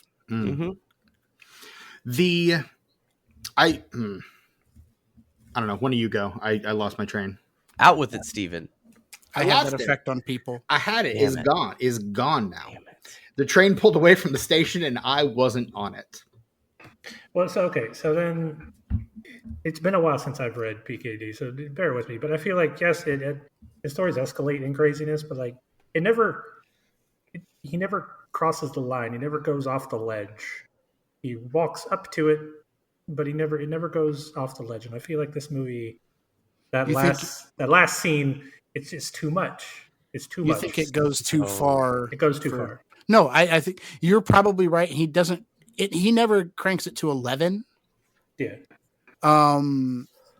But yeah. So I mean, it might be safer to describe it as the logical conclusion of a PKD type trajectory, even if it takes a little bit farther than he would have. That's what I call the Verhoeven effect. Like, and that's the kind of filmmaker Verhoeven is. He's the kind of film. I mean, look, we just went through his, like, the American section of his filmography. Mm-hmm. He's the kind of guy who doesn't leave anything on the table. Like, he's like the sex that he depicts in like Showgirls and Basic Instincts. He's like, I don't know why people are like getting on me about that's what sex looks like. And I'm like, there's my brother in Christ, have you had sex? Because I'm not sure. There's nothing subtle about a Verhoeven movie. No. At all. And like the violence in this movie, he's like, still don't get it sometimes. This is Starship Troopers. Like. It's right there. As an idiot teenager, I understood that movie. I was so stupid then. That quote, I don't know. I think it's supposedly an apocryphal quote about his goal being to make a film so obvious in the satire that everyone who gets it is tormented by the people who don't. I don't know if he actually said that or if that's just attributed to him, but it works. Mission accomplished. Right. Yeah. Certainly worked in RoboCop. For good or for ill, mission accomplished. But I mean, and so again, that's the over the edge, the crossing the line, Brett, that you talk about. I feel like that's the Verhoeven influence on this film. That's fair. Because that feels like something that he would bring to the table. And O'Bannon was famously never liked the ending of this movie. In fact, I think it's the thing that like drove him off the set and like kind of made him distance himself from the project was real dumb. Was the ending. According to a Cinefantastique interview in 91, his concept was that the hand on the machine at the end was not a big Martian hand, but specifically designed for Quaid. And like, he was the one that like set it up, and the machine, when he tried to use it, killed him and created a synthetic duplicate. And so the Quaid that we see is the synthetic duplicate of Quaid. And that's why he like can't be killed and all this other stuff. And so he basically O'Bannon's idea is to just remove any ambiguity from the ending at all and just spell it out for you. So when he puts his hand on the machine, he has a total recall of who he is and turns to everyone else and says, oh, I think it's going to be fun to play God for a while. And just, like becomes a power mad crazy person, which feels very un-PKD, but I don't have the knowledge to back that up. So he was going to Sixth Day before Sixth Day. Basically. Yeah. God, that's Sixth a fun Day. Movie. Is I like it? that movie. It's Is fun. Is it? See, I think this is a fun movie. It's really dumb, but like I'm into it. It's not aggressive in any way. This movie is aggressive. Where's your line? Just out of curiosity. It's no fixed point. There's no fixed point. No, it jumps. It depends on the context, and like there's so many factors, dude. Since this is not a visual medium, I am staring into my webcam with the most skepticism I can summon. That's true. This is like a meme shot right here. This should be the meme picture for that emotion. Yeah, it really. Yeah, you expressed it very well. This is Tucker. Yeah. Hi. My taste does not make sense at all. Phil is pressing X for doubt so hard right now. Contradictory. My tastes are contradictory. I'm not going to actually hit my keyboard because who knows what I would do at this point. Right. That's fair. Plus, it's mechanical, so it would definitely disrupt the recording. Oh, we know it's mechanical. We've been hearing it. Every time you tap in the chat. Oh, it's music to my ears, and I could edit it out, but I'm not gonna because people love that. It's like ASMR. People love that fucking sound. You're good, dude. You're good. So more, please. Actually, if you could do it more. Somebody that I don't know terribly well a couple years ago decided to just ask me to my face after finding out I got divorced, like, what happened? And I didn't. They neither merited the full story nor did I want to go into it. So I just was like, well, I got a mechanical keyboard and my computer was in the bedroom and just left it at that. They don't need to know. And that's at least entertaining. Yeah. It's a fun story. I like that. Yeah. It's probably happened to someone. I'm sure. Without a doubt. That one. Yeah. It was at least a last straw to someone, probably. Honestly, I think that should just be the story we all stick with from going forward. What happened? Yeah, mechanical keyboard in the bedroom. Yeah. If I had a nickel, I'd have two nickels. Which is weird that it happened twice. It's weird it happened twice. We're all rushing to the same place. I love that for us. I think my Doofenshmirtz clipped out a bit there. Oh, you're good, dude. No, it's golden. But no, like I don't know. I don't like the O'Bannon ending, but I don't really. I think the ending is the weakest part of this film. I will absolutely say it. Like I agree. It goes on a little too long. It also makes absolutely no sense. Can I plant a flag real quick? By all means. Sorry, I didn't mean to cut you off. I apologize. But it's okay. I do it all the time. The escalation that we were describing a few moments ago, the escalation of Unhinged, I would plant a flag and say there is no ending that would have been fully satisfactory to this film at that point. I mean, everything blows up. Yeah, but I mean, if you wanted to make it satisfactory, you'd end up with like a Blade Runner situation where you'd have like 30 different cuts of the film floating around because there is no one ending that would satisfy everyone. And that's always the case anyway, but like there's no one ending that would satisfy a plurality of viewers in this case. Now look, you guys look like a group of dudes who have seen Blade Runner. Which cut should I watch? Very astute of you, sir. Thank you. Such an accurate statement. Exactly what are you implying, good sir? Well, yes, I have. Like, I've always wanted to watch Blade Runner, obviously, because the Philip K. Dick, connection. Mm-hmm. But ever since I have been aware of it, there have been multiple cuts of it. Final cut. I don't want to watch the wrong one. So Final Cut, that's the one. Final Cut's the one. Can everyone agree on this? You know how people tell you to aggregate news sources so you can like cancel out the bias? Yeah. Just watch them all. Watch them all. I don't want them, man. That sounds like a lot of like. If I don't like one of them, then I waste. Yeah, I'm sure it would be agonizing. I certainly haven't done that, nor would I want to. But someone's got to take one for the team. Yeah, I mean, if you've got the time and the desire, sure, do that. But I agree with Steven. Final Cut it would be the best one. I'd rather start with the most recommended, and if I like it a shit ton, I might explore the other cuts. Is all I'm saying. The monologue was not constructive. No. Agreed. Like they just didn't trust audiences. Like that's why that's there. They just didn't trust audiences. And there's so much else in there that shows that they trusted audiences to keep up with so many other things, but not that. Come on. Well, but that's in the theatrical. Like, so I mean, that's the year that we got Blade Runner, The Thing, and E.T. in the same summer, and audiences spoke with their dollar. No. What is the canon of the sequel? I have not seen it, so I cannot speak to that. So, like, there's a sequel, right? And there's several different cuts. Which one is that the sequel to directly? Because I'm assuming they have like different endings and stuff. I don't know. Again, I've not seen it, so I can't speak to that. All right. Because I might want to check out the sequel too. I've heard it's good. There's a line. I have also heard that there's a line between, I think, Blade Runner and Total Recall, in that both are films where the ending, I think, is intentionally ambiguous. Okay. In Blade Runner, well, I won't give it away for Blade Runner, but please don't. People who've seen it should know. Final Cut, though, and they get wild remakes decades down the line that are wildly thematically and tonally inconsistent with the originals. Sure. Hey. But also, the director is very outspoken as to which interpretation he subscribes to. Mm-hmm. And for this one, Verhoeven even though he wanted to make it intentionally ambiguous, the fade to white at the end is basically him saying, this is basically, since he went under at recall at the 20-minute mark until now, has all been a dream, and the white is him being lobotomized in the real world.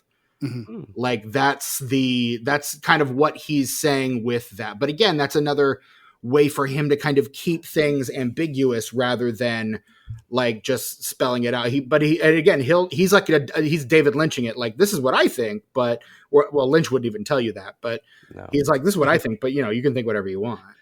Yeah. Whereas Ridley Scott is pretty didactic about what ending he thinks is the right one for Blade Runner. Yeah. That's fair. That is a very good point. Well, if that's the case, then let me ask you the ultimate question for this podcast. Why would it have ever gotten a sequel then? Because $signs, Brett. $signs. Oh, it did make some money. It did very well at the box office. So basically the sequel was going to be based on another Philip K. Dick novel called, let me check my notes here, Minority Report. Ever heard of it?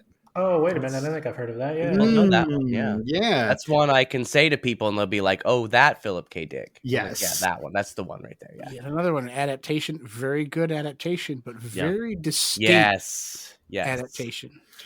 So that one was Schwarzenegger was supposed to return as Quaid, and all of the events of this movie, turns out they actually happened. And basically kind of ruins the ambiguity of the ending a little bit. To that, I mean, the people that got to sit with the ending before they saw the sequel, like they still have that time that they spent with it. Right. So it's not a total wash. No. So yeah, he wants that, but basically he would be playing the Tom Cruise role in the film. He's working for the branch that does the pre-crime and has a whole adventure streaming off of that. Ultimately, they couldn't get the script right. Carol Co. went bankrupt. And eventually they just retooled it. And Steven Spielberg said, hey, I want to do that one. And we get 12 years later, he did. We get Minority Report with Tom Cruise. Agreed. That one's it's fun. It's pretty popcorn, but it's also pretty fun. It's a good one. Yeah.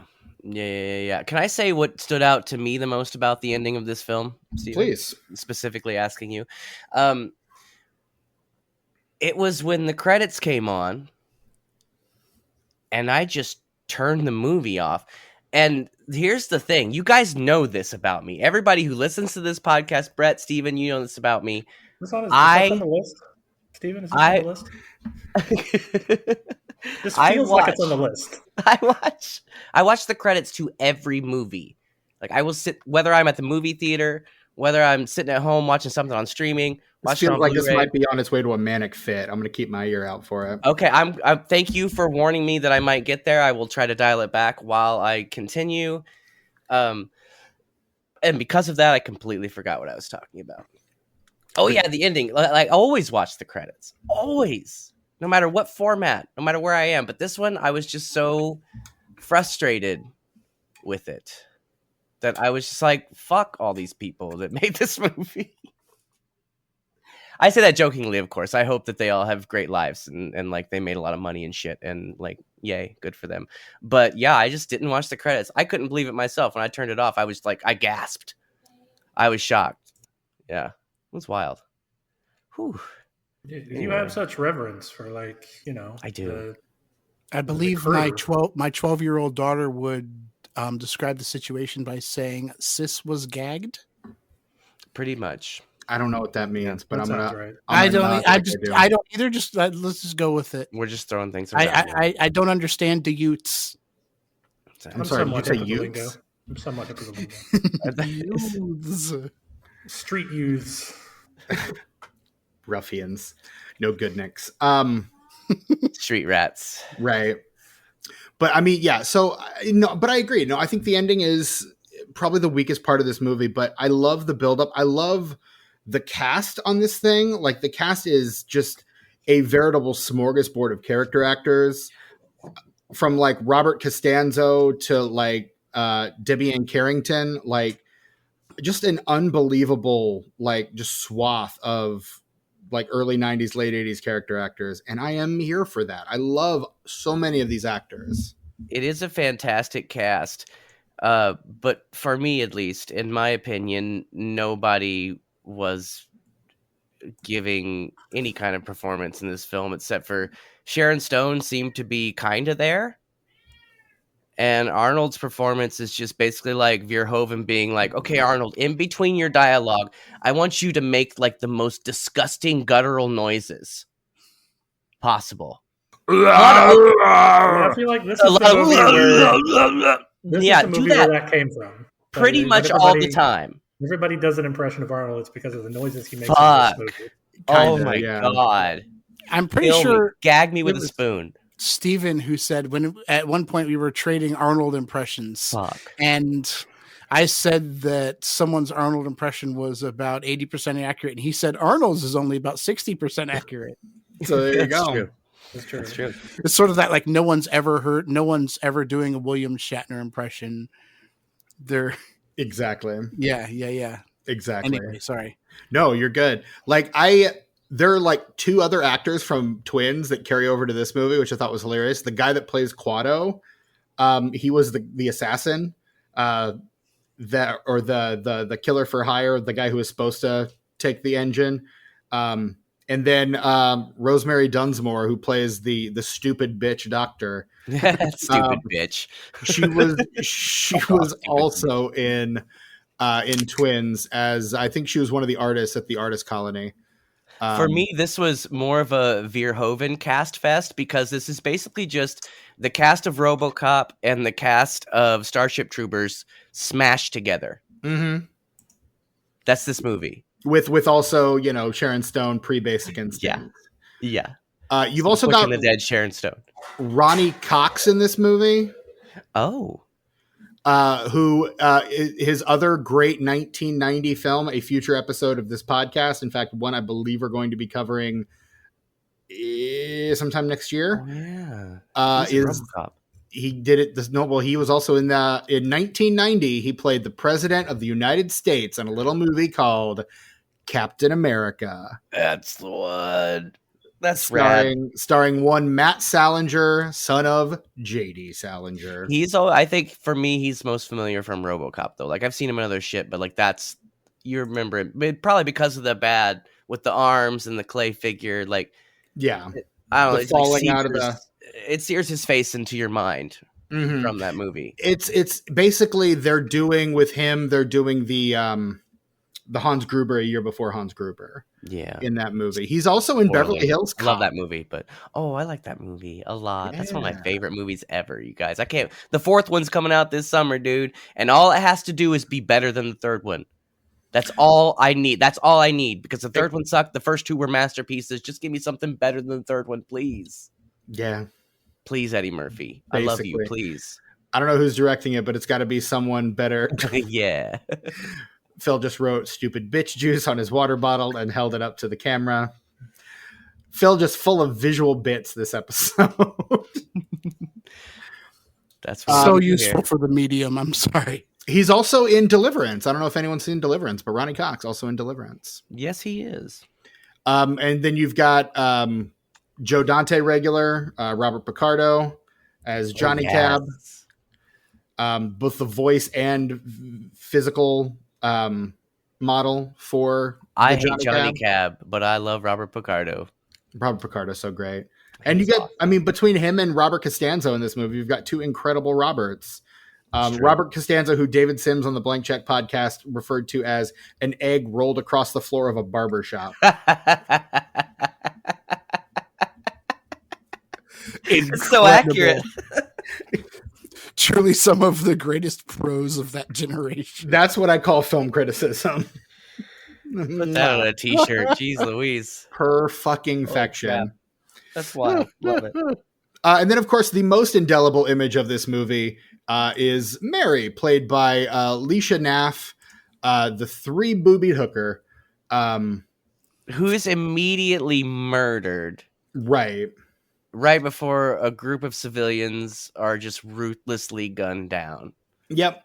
This movie makes me upset sometimes, and like I get that. Sometimes? I get what Verhoeven's trying to do. I get it because I've seen RoboCop, I've seen Starship Troopers, and he can do it in a way that I'm okay with. But the way he does it in this movie, I'm just not okay with. It's just like I say, I'm glad you guys like it, but it just feels mean spirited to me, and I just don't. It doesn't sit well with me. It just makes me uncomfortable. Is it the fantastical notion of a world in which innocent civilians are mercilessly gunned down at the behest of corporations without reprisal? No, it's the fact that I have to see it in such a nasty way. Like, make it fun, you know? Like I said, Make I've it seen whimsical? RoboCop. I've seen RoboCop. I've seen Starship Troopers. Like, he can do it in a way that I like it. This just isn't. It's not my vibe. Not my vibe. Me and Verhoeven, we share a lot of likes, but like on this one, it's all the stuff we don't agree on. Is this movie? Yeah, This was too real.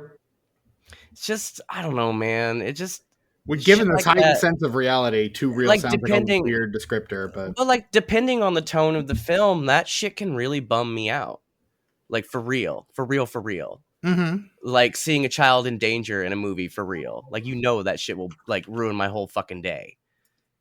And like some of the violence in this just rubbed me the wrong way. And like it's valid that you guys like it for sure, but it just hits me in a different way that I can't get with. I dig that this is one of the last movies to really lean into the practical effects.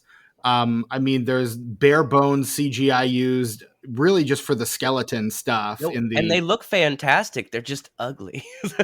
It's gross to look at, and and that's okay if you like learn how to pace what you're showing and how you're showing it. But to just set a camera on like this ugly ass thing for like 30 seconds while it's writhing and like pulsating, it's just a lot.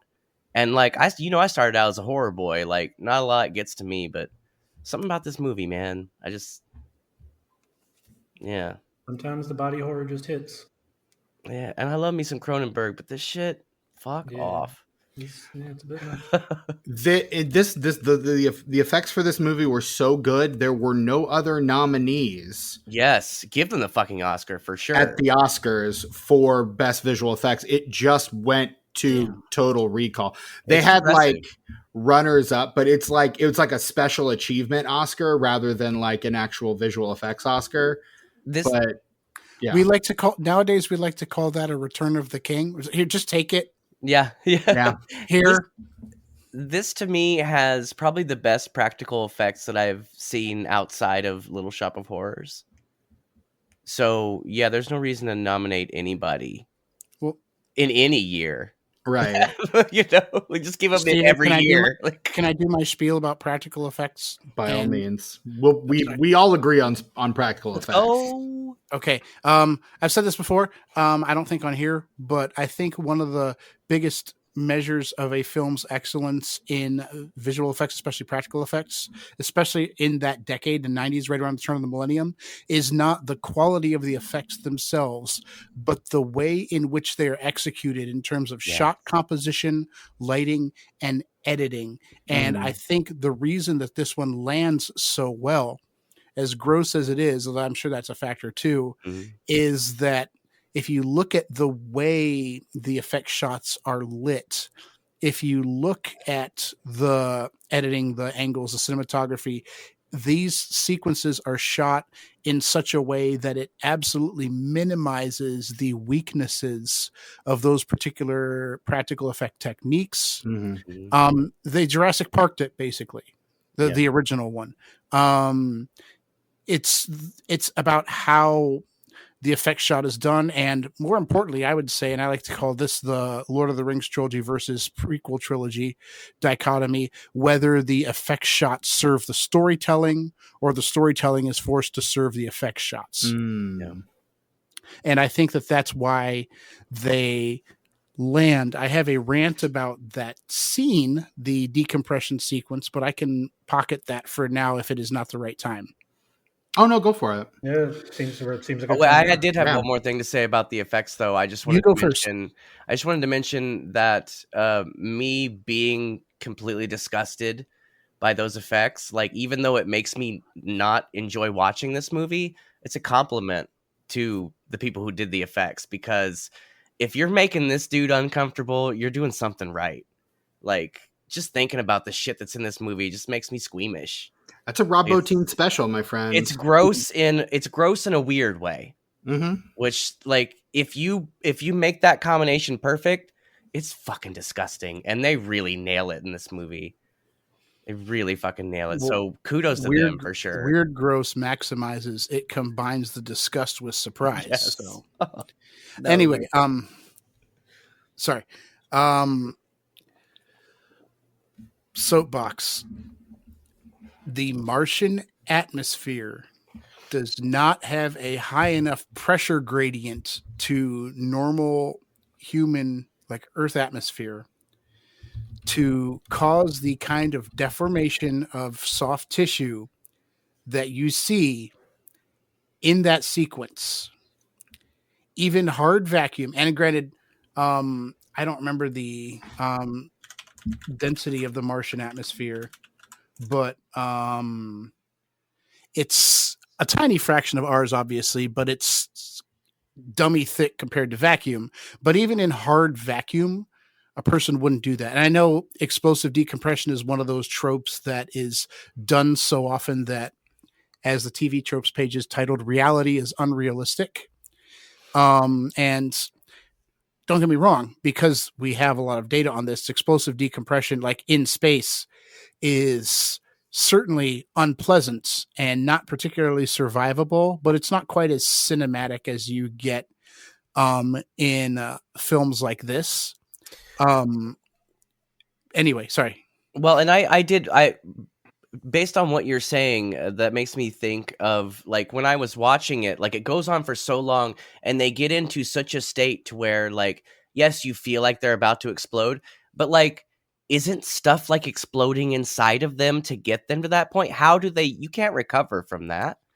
Well, what would kill you obviously hypoxia would be the main thing that kills you, but beyond that, the pressure gradient would cause tremendous damage to your soft tissues. The pressure gradient would obviously cause the nitrogen in your blood to come out of suspension, and it would cause your blood to literally boil, and the internal damage from that would kill you. But the human skin is actually pretty good at holding all of your bits in place where they are.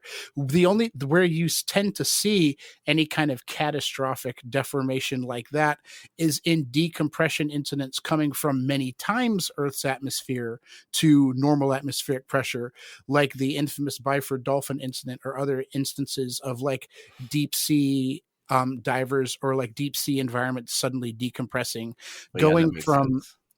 Atmosphere to vacuum. Like Gravity, I've complained about that film a lot, and it certainly takes a lot of license with a lot of things, but Gravity is one of the, I won't say it's accurate, but it's one of the least offensive in this sense in its portrayal.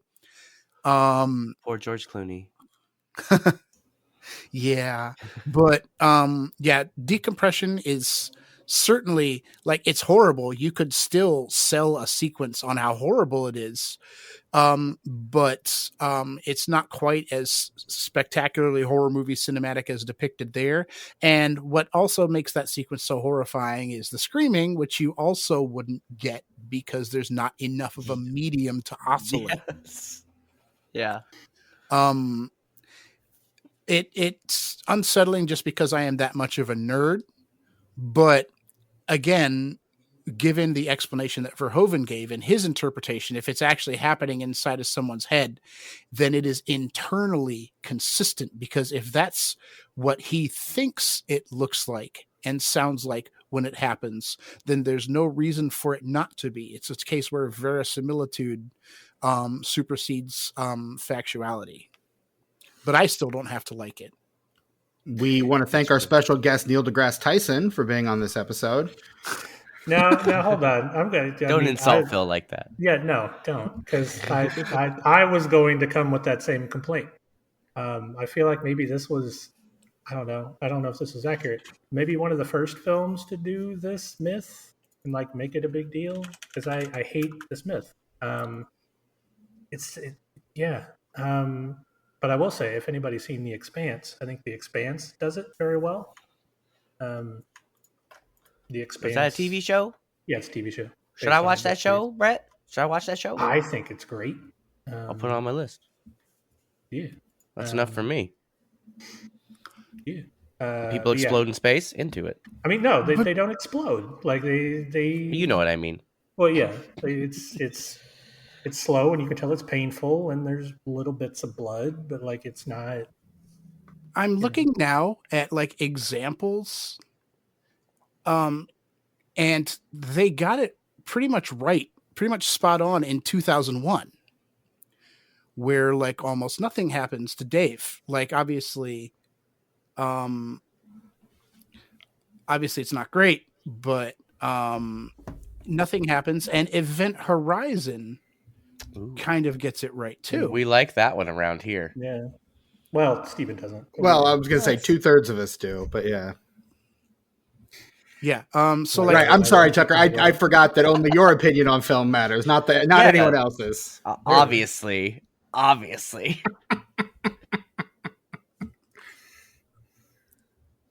Okay, there it is.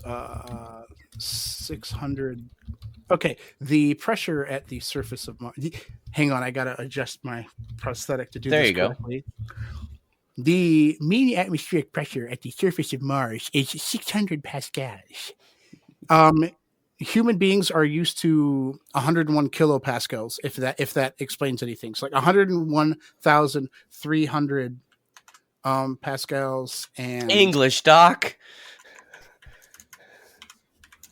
That is 169 times greater pressure than the surface of Mars. So it's not like there isn't a significant gradient, but it's still not quite hard vacuum. So yeah, I don't know if that probably doesn't change anything, but yeah.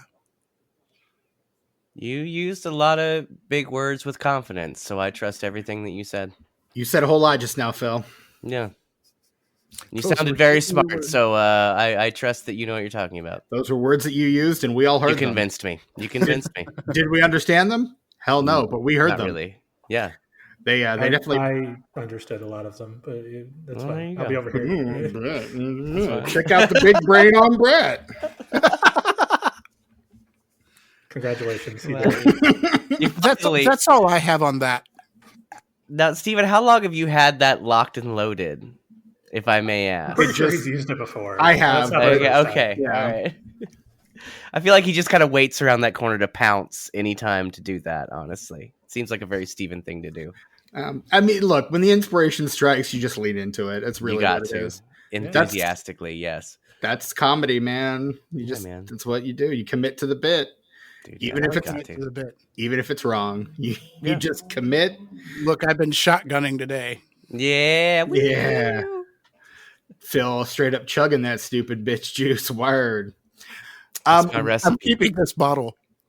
Good. I want you to. Display it proudly. You could probably 3D print yourself a cup with stupid bitch juice on it. Send it to us and we'll all autograph it, and you autograph it as well, and then you put it up on your shelf and you'll be like, what the fuck? People will be like, what the fuck's that? You'd be like, it's a really long story. That's my stupid bitch juice. I love it. Speaking of stupid bitch juice, does anyone else have anything else to say about Total Recall? Negative. I just talked a lot. No, I just talked more though, please. Keep going. Please. Okay. So going back to the ambiguity, going back to the did it happen or didn't it happen? Controversial thesis on most instances of this, from this all the way through to Inception. Like, did it actually happen or did it not happen? Controversial, especially in the context of this, in the context of like PKD. Doesn't matter. Doesn't matter if it's real or not, because to the person experiencing it, they can't tell the distinction. And if that style of storytelling is intended to be locked from their perspective, then there is no meaningful distinction. And obviously that's not every situation like that, but situations where you are clearly supposed to be looking from one person's perspective at that time and not an external one. I don't think that there is a meaningful distinction between it all being a dream or it being reality, unless you're looking for a sequel hook, like we said earlier. Right. And I mean, I definitely agree with, I think you can see it either way, depending on your particular outlook. I happen to agree with Verhoeven, particularly on this rewatch. I caught a lot of things like when he's handed the chip, he reads it, goes, oh, hey, here's a new one, Blue Sky on Mars. And that's exactly what we see at the end of that's like the way the movie ends. Talks about reality coming crashing down, and then like so many walls get broken down after that. Like we start, and that's again when the movie starts to go full on unhinged with the alien subplot and all this. So like there's enough pieces in there that I definitely see it, but you can absolutely read all this as these are these people trying to fuck with him still further. To me, it makes sense with the way the rest of the plot moves forward, whether you like it or you don't like it. The plot kind of has a rhythm to it. Mm-hmm. And of course, by the time you get to the end of it, of course, it's all a fucking dream. Like, have you been paying attention the whole time? Like, it just keeps ramping up. So the next obvious thing is that, like, none of this fucking mattered, you know? Well, yeah. I don't think you can appreciate, sorry if that sounded like too critic hat, but no, I don't know not if at we all. can appreciate contextually any PKD story, directly or in adaptation, outside of the context of who the man was and his struggles, his often simultaneous struggles with psychedelics and with paranoid schizophrenia. Oh, so I That's think a that bad combination. if that doesn't color how you watch the movie, I don't know if you're going to come away. I don't like subscribe to the theory that there's an accurate interpretation. No, it's your take. I get it. Yeah. Art is subjective, but I think that your interpretation ideally should be at least in some extent informed by by at least an awareness of that. That the nature of reality to PKD is very diaphanous and very shifting. I've never been biographically familiar with Phil Dick. I've been a fan of his work. I don't know shit about the guy, so That's maybe okay. with that context, I would see this movie differently. I don't know if that's going to motivate me to watch it again, but if I do watch it again, that's definitely something that I will. I have said several times. Keep in mind. I've said several times there needs to be a PKD biopic. Please, I don't know who you'd cast, but look, I think that there's enough people with the chops to do it. Like, I already love his shit, and if I can love his shit more by understanding who he was, I'm all into that. We've already had so many biopics of scientists, mathematicians, and artists that explore their work from the perspective of their mental state and emotional state, and I think he would be one of the most perfect subjects for that kind of a film. Based on the picture in that Wikipedia article, I'm going to go with Dane DeHaan as Philip K. Dick. Wait, I want to see what he looked like. What's this motherfucker look like? Do we have a clip? I like you. We're friends. Well, as I look it up, you completely distracted me. Philip K. Dick. Oh, yeah. Then the actor that I'm suggesting to play him is Dane DeHaan. Okay, Philip K. Dick to me. Okay, looking at this, maybe a Bill Skarsgård, honestly. Like, that's not what I want to say, but I could see that. Look at the nose and the eyes, even the mouth, those lips, the bottom lip especially. Here's who I'm thinking, but I could definitely see a Skarsgård. You'd have to be hella method. Yeah. Well, a Skarsgård absolutely would be. Yeah. It'd be one of those like dangerous method roles. Mm-hmm. Yeah. Keep Jared Leto the fuck away from this. Right. Yeah. I don't know. Maybe what's the other kid? The one that was in We're the Millers and he's in The Bear. Will Poulter. Will Poulter might pull it off. Yes. I like Will Poulter. He's got a similar face, yeah. I liked him in The Bear. Yeah. Like, Will Poulter. Damn, fuck. He's got the chops for it, I think. Oh, agreed. Future episode of What Are We Watching? We're going to talk about The Bear. It's complicated. So that's cool. Anyway, yeah, Philip K. Dick biopic needs to happen. I don't know who you'd have to make that, but it'd have to be somebody who understands the themes and understands somebody struggling with, not Lynch, because that's going to become Lynch couldn't get it an funded. Ouroboros. That's the problem. Lynch would never be able to get that funded because Yeah. no one wants to make David Lynch movies anymore. Tragically, man hasn't made a movie since 2010. What if you go with Joe Johnston? I'm gonna say Terry Gilliam. No, he's done. His think best shit is so? behind him. He's like Argento. Yeah, like it's not. Nothing's gonna be good at this point from Gilliam. Wait for it. Wes Anderson's Philip K. Dick. No, get the fuck out. No, wait. Look, if he's willing to, like, pretty much put his entire aesthetic aside and make something outside of his comfort zone, give me something closer to Bottle Rocket. Yeah, because I can see that, like, because actually, yeah, if you do a Philip K. Dick biopic in the style of Wes Anderson's first film, yeah, I'd watch that. After that, nah. No. Fair. No. Hot take, but, you know, it is mine. Brett, thoughts on the Philip K. Dick biopic that we're apparently just, casting? We're casting. We're hiring directors, man. Get somebody on the phone for costumes. We're apparently the production team for this movie. The Brain Trust. This is outside of my wheelhouse. I don't care about enough. any of that. All right. Touche. Okay. Fair. All right. Well, in that case, Total Recall opened June 1st, 1990. It opened at number 1 at the box office to $25.5 million. In second, that's a lot of $1 million. It is indeed. In second place at the box office, a little movie that Brett and I stan. I actually shared this hot take at work this past week and got a lot of weird looks.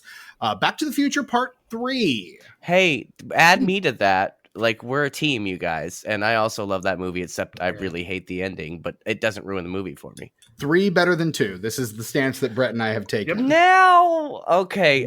Can I officially put my vote in for the Redux episode? There's no Redux episode. Patreon episode, unenfranchised, Back to the Future 3. Let's do it, boys. Oh, fuck I'll yeah. defend it. Next week. Same. Do it. No, not next week. Calm the fuck down. So excited. Can Phil come too? Well, hang on. Sorry, Can we bring Phil? Dad, can we bring Phil? What are we doing? Unenfranchised, Back to the Future 3. Back to the Future 3 better than Back to the Future 2. That's what they're saying. That is what Brett and I adamantly defend. And I slightly disagree. That's a can of worms. Yeah, dude, that's what I'm saying. You coming? But also, you in? next weekend is my single weekend between 2 cons. Boo. Well, next time you're available is when we will schedule the Back to the Future 3 unfranchised. To be available for more stuff. Oh, no rush. No rush, but whenever you got the time. Sorry, go ahead. No, I was just going to keep going with the top 5. So yeah, keep going. No, please do that because what I'm talking about has nothing to do with the film or the episode. Proceed. Yeah. Welcome to the podcast. Right. In third place, you've got Mel Gibson, and I think this is the Mel Gibson Goldie Hawn, or is this Mel Gibson Julia Roberts? Mel Gibson Goldie Hawn, Bird on a Wire. Oh, yeah. In fourth place, this is the Julia Roberts movie. In its 11th week, Pretty Woman. Oh. Still in the top 5, having earned $126 million so far. I love that for them. And in fifth place, a little movie called Cadillac Man. What if there was a Cadillac Man? Robbie Williams is in that. What if there was a Cadillac, man? Yeah, Robin Williams and Tim Robbins. The Tommy Chong voice. Yeah. Rounding out the top 10, you've got Firebirds, the original Teenage Mutant Firebirds. What the fuck is that, Steven? Teenage Mutant Firebirds? Okay, me neither. That's why, what the fuck? It's so out of left field. Normally I'll shrug my shoulders, but Firebirds? What the fuck is that? It's about some birds that are on fire. I don't know what to tell you, man. I love that. Okay. Cool. Firebirds. It's a Nicolas Cage, Tommy Lee Jones. What? Okay, I'm in. What the hell? How did I miss this? Is that Andy Garcia? No, that's not Andy Garcia. I hope so. No, it is not Andy Garcia. Sean Young's in it though, so you got that going for you. Oh, sweet. Elite Apache helicopter pilots are tasked with destroying powerful armed drug cartels operating in South America. That sounds like a movie that's about 2 years late to the party. Mm-hmm. That's what that sounds like to me. That Ninja Turtles movie, though, that shit still holds up. I watched that like a couple months ago. Yeah, it does. It's fucking good. Yeah. Like, real good. Yeah. Steven Real good. It's fine. Steven disagrees. It's all right. I think it's really good. No, it's fine. No, I like Ninja Turtles, dude. Do you? Did you? Have you seen? Yeah. Yeah. Right. It's excellent. Because Yeah. it sounded like you were about to say, and then you quickly No, I was. once you heard we liked it. No. I was like toggling between tabs. I was trying to find where I was at on my tabs. Sorry. All right. Yeah. All right. No, like excuse. Like the Teenage Mutant Ninja Turtles was a huge you, dude. turtle fan as a kid. Listen to our TMNT episode that Tucker and I did a while back. That's true. That was a fun episode, though. We slightly I liked it more than you, but you were still pretty positive on it. I was like, it's fine. Like, it was fine. Yeah. And then in 8th place, one of my favorite movies of 1990, damn near perfect movie, The Hunt for Red October. Hey.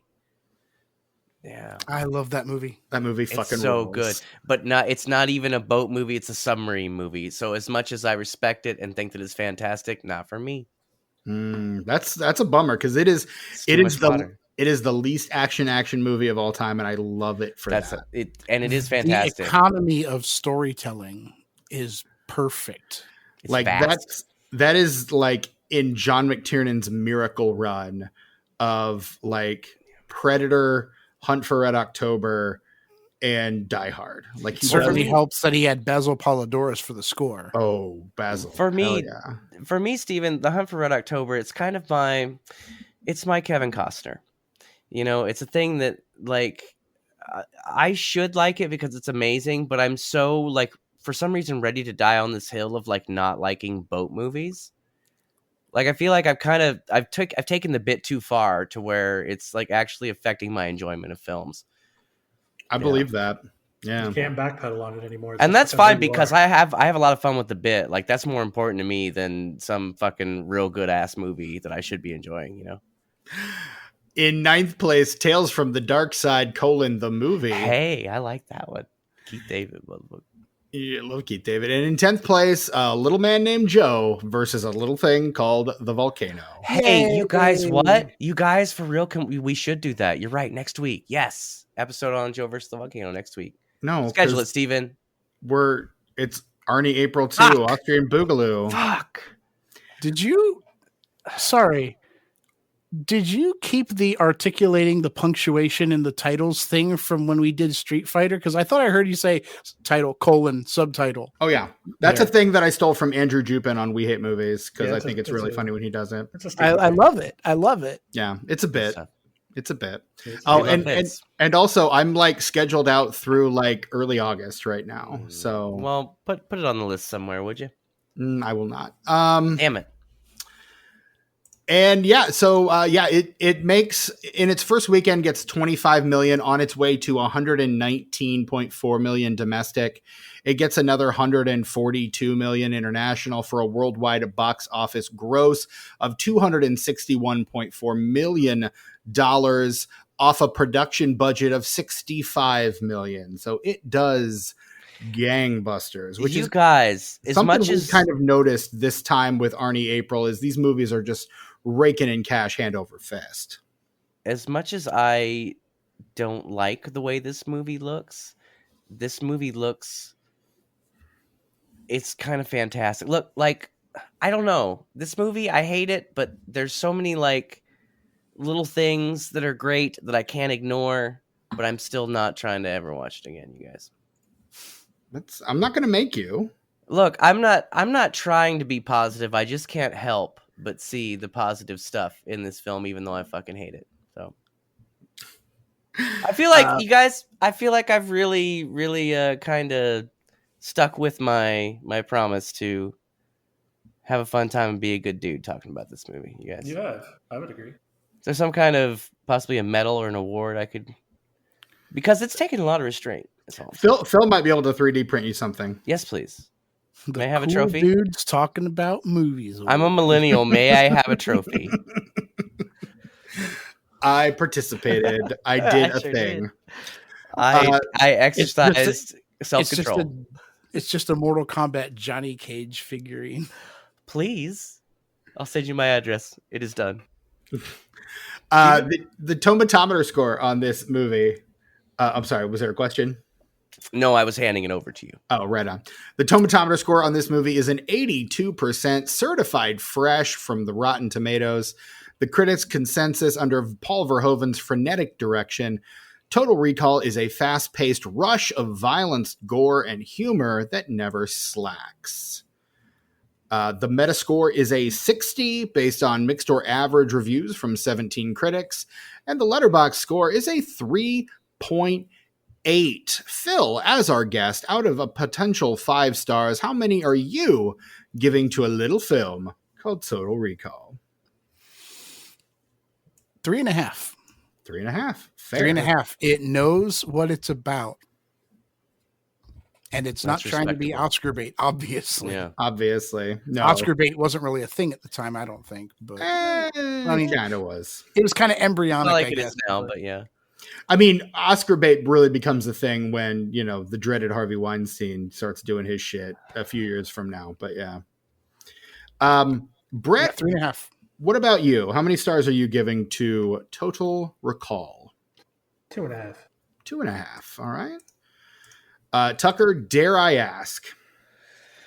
You may be surprised to find out, Stephen, that even though I fucking loathe this film, I recognize that not only are there a few good things about this film, but also the fact that I have such a strong reaction to this film, either good or bad, means that it is a film of quality. So, my own personal rating is the same as Brett's, 2.5 stars. Wow. All right. Did you just witness someone grow as a person? I don't know, maybe. I think so. Straight, maybe. Can't be sure. Compared to what I know from 90 minutes ago, absolutely. It's easy to watch somebody grow as a person if you just met them less than 2 hours ago. I have an ever-changing mass of bullshit, so yeah, that tracks. Yeah, that also tracks. Whereas I gave it 4 stars because I think this movie slaps for its flaws and foibles. I just have a blast with this one. Like, I love Quado. I love his disgusting little mouth. I love the incongruity between his mouth and his like look and his voice. I think that's amazing. Right. I love that the weird mutant with like the thing hanging over his face is Hank from Breaking Bad. Yeah. I love that you get little Debbie Ann Carrington like just kicking ass in this movie, like jumping up on a bar and just like firing a big old gun. Like, I just love that shit. Like, hook it up straight to my veins. I love it so much. This movie fucking rips. Is it perfect? No, but I have a good time. So yeah, 4 stars for me. Word. Well done, boys. We did it. We did it. We talked about Total Recall. We got one more week of Arnie April 2, and then we slip into another weird backwards. We kind of fell into it theme month for May. Just for funsies, yeah. Just for funsies. But before we wrap up this episode, Phil. Hi. Tell us a little bit about what you got going on, where we can find you on social medias, where we can find some of your projects. Just like plug and spill, dude. I mean, you caught me at a hell of a bad time for that because I do not have a lot of irons in the fire right now. I am between 2 cons. I do a lot of cosplay. You can find me on Insta at just some nerd named Phil, all one word. The other thing I do is for money, so I don't know if that counts as advertising. Plug it. Okay. I do a lot of 3D printed. Right now, the only product I have a consistent line of is D20 lamps. And that company we will advertise on this. On this podcast if we get samples. Well, they're table lamps right now, but I'm working on. That's not very conducive to D&D, so I'm working on getting some ceiling hardware to make them hanging lamps. You can hang them over your gaming table, which I think will really put it over. But you can find that under Phil's Nerd Foundry, all one word, where the E in nerd is a 3. on Instagram. And I mean, if you just search it, it should link you to the actual store, but I haven't sold anything in months. Other than that, there's not a whole lot going on. It feels weird to call myself a former podcaster, but then I'm guesting here, so I don't know if that's necessarily true. So, I mean, I'm still a podcaster, I guess. You're still a podcaster in spirit, Phil. No. So yeah, that's pretty much all I have going on right now, but hopefully next time I guest, I'll have some more exciting stuff for you. Boy, you better. On. Yeah. Right on.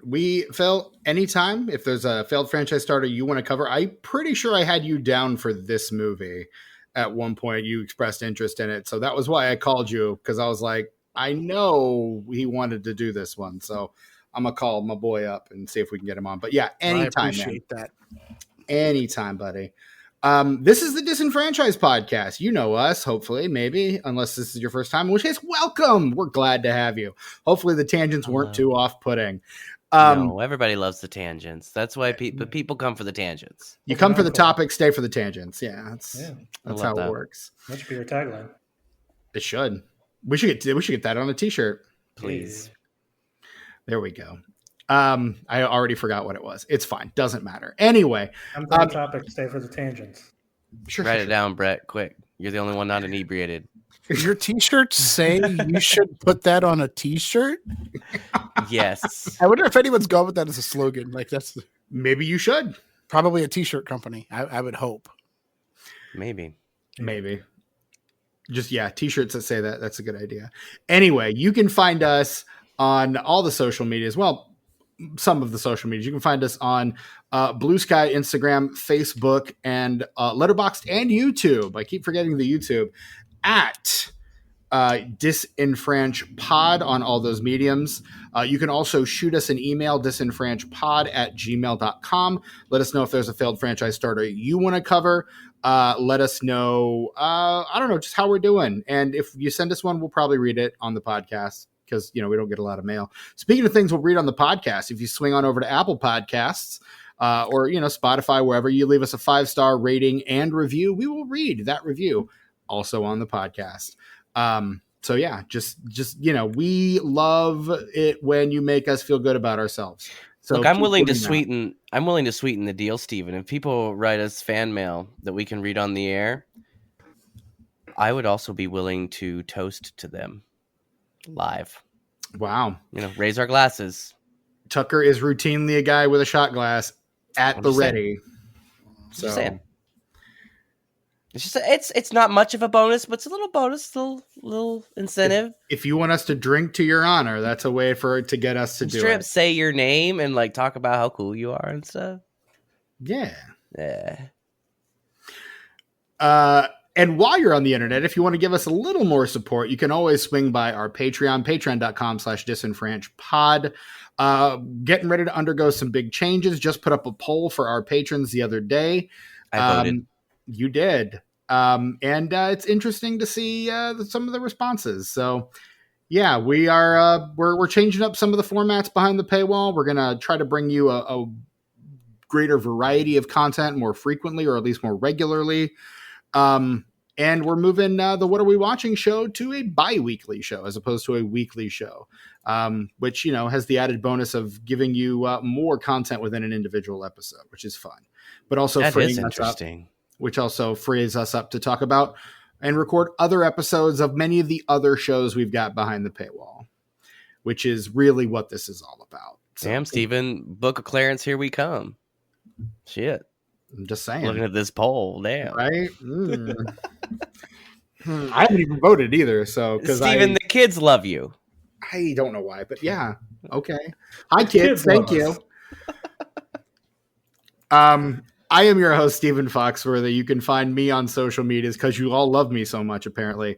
I'm on Instagram, Letterboxd, and Blue Sky at Chewy Walrus.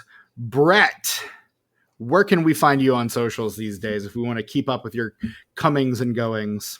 Man, you know what? I don't post on any of them ever, except for Letterboxd. Fuck yeah. So fuck yeah, Brett. You can find me at sus_warlock on Letterboxd. That's it. Fuck yeah. Respect. Do I have them? Do I check them? Do I scroll Maybe. on them sometimes? Sure. He likes my stuff on Instagram sometimes, you guys. But I don't. And it makes me feel does. really good inside. I don't post on 'Cause there. we're friends. Sometimes I comment on them too if there's a relevant comment. That's always fun. Go check out his recent post about Huey Lewis in the news. I quoted American Psycho at him. It was great. Somebody was gonna do it, and I was trying to see who would do it first, and you did not disappoint, Brett. Well done. Of course. It's a fantastic record. Like, I was asking for it, but also necessary to post. Yeah. Yeah. Of course. Yeah. Yeah. Absolutely. All right. So anyway, Tucker. Oh, well, hold on. Brett. There's another Patreon Phil. that we should plug. No, I forgot to mention it during my segment, and I didn't want to derail things, so I was just putting it there so it would get into the comments. And I also didn't want to be like a competitor, even though I'm not podcasting. We'll talk about it. Come on. Okay, fine. Okay, I'm sorry. I have cyberpunk short stories, and it's just Patreon. Look for Phil Writes Badly, all one word. I know I'm really selling it with that name, but yeah, they're I designed some of your artwork for that. You did, and I really appreciate that. And the idea is eventually some of these are going to go into an anthology for which I will credit all of my patrons as part of the creative process. Hi, I'm one of those. Yes. Fuck yeah. Yeah, that is all. Sorry, I didn't think of it sooner. Tucker, Solid. where can we find you on social media these days? I'm on Instagram and YouTube at Ice909. That's ICENINE, the number 0 and the number 9. My Instagram right now, for people who follow me, my personal Instagram, I've been doing an alphabetical listen through of my entire record collection. We're in the H's. It's getting fun. I'm about to reveal a tattoo that I have not revealed. I have not spoken about on the main feed, and I have not revealed to anyone on the internet. So that next post, you're gonna get to see my new tattoo, and it looks real good. Real good. Also, we got Tuck Mugs on Instagrams, of course. Tuck_mugs.